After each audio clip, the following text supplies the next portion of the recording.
In today's video, I'm going to teach you how to change your display name on Gmail email messages. This is a handy skill to have, whether you're looking to transition your personal brand or simply need a fresh start with the way your email presents. It's an easy process, but it's important to follow each step carefully to ensure everything looks just right. First, let's begin by opening your preferred web browser and heading over to Gmail. Make sure to log in with the account for which you want to change the display name. Once you've logged in, you'll find yourself on the main Gmail homepage. Now, look up to the upper right-hand corner. You should see a gear icon there, which represents the settings menu. Click on this gear icon to reveal a drop-down menu, and from here, click on See All Settings. This will direct you to the full settings page. Once you're on the settings page, you'll notice several tabs laid out across the top. Click on the tab labeled Accounts and Import. This is where you'll manage many of the features related to your Google Accounts interactions with Gmail.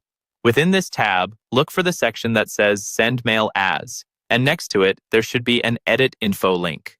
Click on this link to proceed. A small window will pop up, and this is where the magic happens. Within this window, you'll see your current display name with a small text box beside it. Simply click on this text box to type in your new desired display name. Remember, what you type here will be the name displayed to those who receive your emails. This can be your full name, a nickname, or even your business name, depending on what suits your needs best.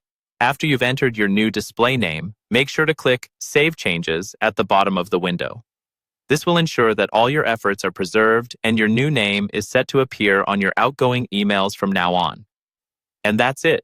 A straightforward and effective way to update how your emails are viewed by others. Just a couple of things to keep in mind. If your email is connected to a company or organization, you might not have the permission to change your display name, as it could be set by the administrator. Always double-check with the appropriate person if you're unsure. Additionally, remember that changes can take a little while to take effect, so don't worry if your updated name doesn't immediately appear in emails you send right after making the change. And there you have it, a simple process to change your display name on Gmail, giving you the flexibility to choose how you present yourself in emails. I hope you found this tutorial helpful, and if you have any questions, feel free to leave a comment. Thank you for watching, and see you in the next video.